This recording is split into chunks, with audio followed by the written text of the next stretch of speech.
Coming up, Paris Hilton tells us her story in her own words. I was in shock. I didn't believe it at first because I didn't even remember it at this point. I was mortified, heartbroken, humiliated, and I didn't want to leave my house. It was a really painful time for my family and I. Plus, the one and only Annie Lennox on a project that's close to her heart. You have to be brave and you have to be courageous, but still, if you recognize that you can be that agent of change and you can galvanize other people around you that see the potential and see the possibility, it's amazing the kind of things that can actually change. So if you're feeling a little low on inspiration today, Annie will get it back for you. So grab a mug of something warm or indeed a glass of something chilled and settle in. Now, a guest who has been called the first ever influencer and the inventor of the selfie. However you may describe her, there is no doubt she's an icon. I'm talking about Paris Hilton. Paris exploded onto our screens in the noughties with her hit reality TV show, The Simple Life.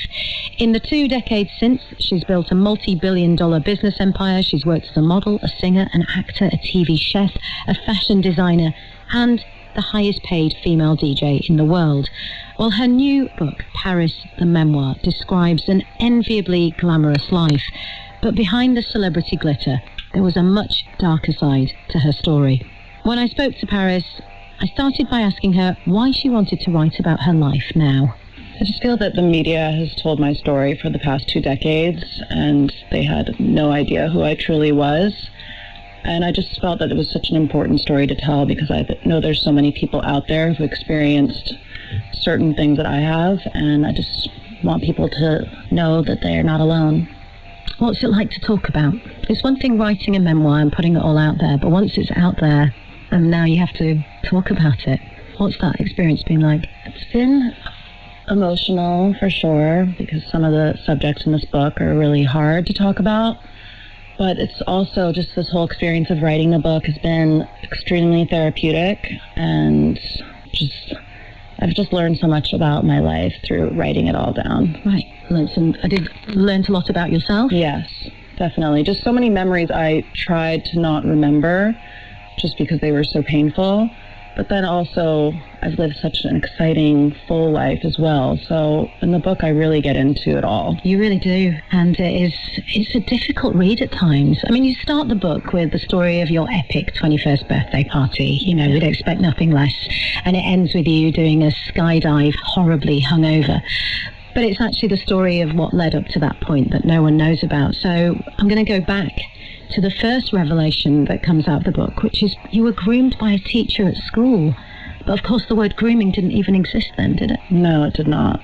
This was when I was in 8th grade, and this teacher completely took advantage of his power, and there was no word for it back then. And you say in the book that I think you described it as going red writing about it, probably presumably with shame, and I felt red with rage reading about it. And it was because of that incident that you were sent to live with Graham Cracker, your grandmother. My parents didn't even know who it was. They just thought it was some boy. I actually asked my mom a week ago. I was like, do you remember that night when you were chasing me in the car with that, and did you know who that was? And she was like, no, who was that? So she didn't even know at that point. So you never talked about it? Never. Why not? Because that night, I pretended that I was never out. So my mom came to my bed. I was like, oh, it wasn't me. And then we just never talked about it again. So how difficult was it writing about it? Very difficult. I wrote about things in this book that I've never told my closest friends, my family, no one. This was like writing a diary. Just all of the things that are really difficult to talk about and really difficult to even write about. And then you were sent to live with your grandmother, who sounds amazing, by the way, Graham Cracker. Yes. Who lived in Palm Springs. But you were sent on your own. Your parents were living in New York in the hotel, the Waldorf Astoria. Mm-hmm. And you were sent, was it as a punishment? I think that they were just worried because I was a teenager. I was starting to rebel and sneak out, and they were just nervous to bring me into New York City. There's just so much that's happening there. And they just thought that I would be safer at home with my grandmother in the desert because it's obviously a different lifestyle than New York City. quite the opposite happened, because you talk about another incident, a date rape incident that happened whilst you were staying with your grandmother. Yeah, I went to Los Angeles during the weekends, and I experienced that, yes. Hard to talk about? It is hard to talk about, because that was something that after it happened, I just didn't want to think about it. And I was holding on to this shame, which I realize now as an adult, that so many people hold on to shame when the shame shouldn't be on them. It should be on the person that hurt them.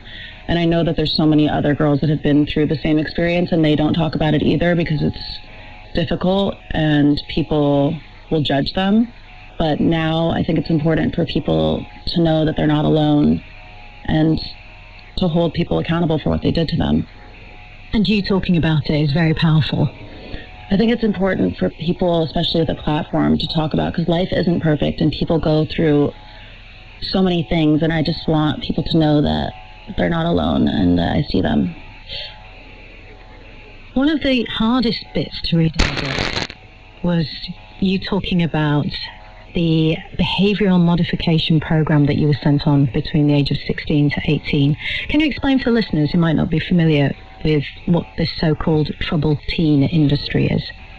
It's basically this string of schools. There's now thousands of them around the world, and it's a multi-billion-dollar industry where hundreds of thousands of children are sent every year, and they're called emotional growth schools. But when I was there, I was mentally, physically, emotionally, psychologically, and sexually abused. And my parents had no idea. They thought that I was just going to this normal boarding school. My family had no idea what happened until 20 years later. Why did they send you?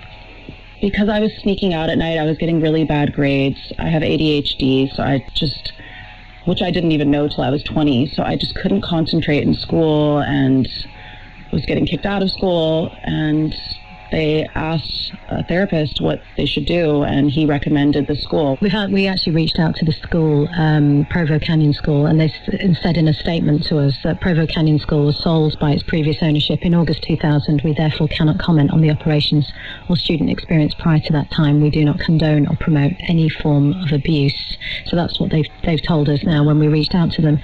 Where on earth did you get the mental strength to see you through that time? I just thought about who I wanted to be and what I wanted to become when I got out of there. That was the only thing that kept me going. Which was what? I just wanted to become so successful that nobody could ever control me or tell me what to do ever again. And I didn't want to depend on anyone but myself. And then you get a call at the age of 21 to say that a sex tape had been leaked by a boyfriend you were with when you were at the age of 19, and then later that year the same ex-boyfriend sells a longer version of the tape. What did that feel like when you got that call? I was in shock. I didn't believe it at first because I didn't even remember it at this point. I was mortified, heartbroken, humiliated, and I didn't want to leave my house. It was a really painful time for my family and I. It makes you wonder. It still is to this day. It probably will be for the rest of my life. Yeah. It will be for the rest of my life. How much does it hurt when you would read people suggesting that you had put this out there yourself to further your career? That was the most hurtful part about it. That people would think that I would do something like that.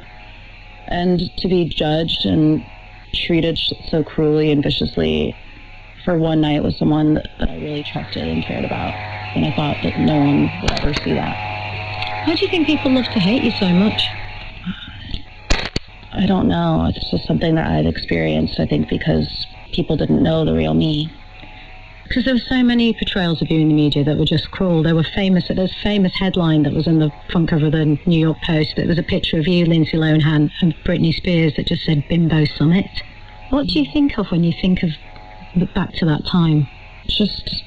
We were just young girls living our life, and we had a magnifying glass on us, and I don't know how they made us out to be like we were bad people just because we were doing what every other girl was doing, just going out at night, being young, being free, having fun, and they, again, villainized us for it. But I just wonder what the satisfaction is.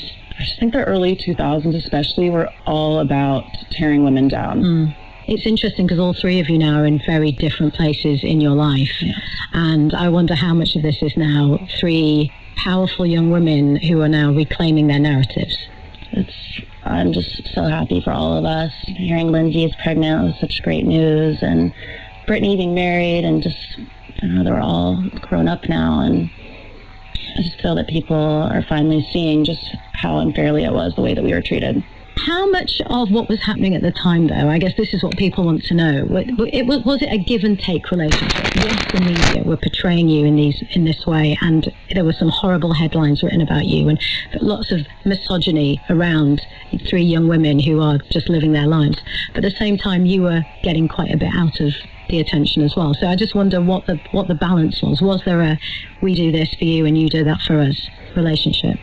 It was just, you had no other choice. I lived right on Kings Road above Sunset Boulevard, so they were always there. Every time I left my house, it was 50 cars waiting outside, helicopters, people jumping over fences. From the moment I left my house until I went to bed at night, there were people trailing me, chasing me, paparazzi getting in fights with each other to try to get the shot. It was just constant every single second. So, you might as well play into it and smile and look good in the photos rather than fighting it. And I think if anyone does that, or you give a middle finger, or you throw something like some people have done, it just makes you look bad. So just smile and smile through it. In January, you and your husband became parents for the first time. Congratulations. Thank you. Baby Phoenix. Yes. Surrogate. Yes. Because you've talked openly about your fear of giving birth.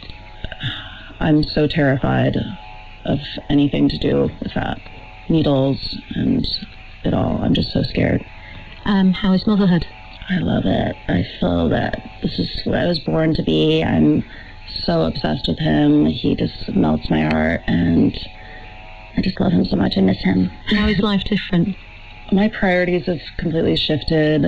I just feel that I'm so protective of my little baby boy, and I'm saying no to basically as many things as possible so I can be with him, and he's just my world. Well, that was just a small part of my chat with Paris Hilton. We spoke more about her upbringing as well as what she's doing next, and also an anecdote about a crafty party escape she did with Britney Spears and Lindsay Lohan. You can listen to the whole interview on BBC Sounds. Just search for Woman's Hour, and it's the episode from the 16th of March.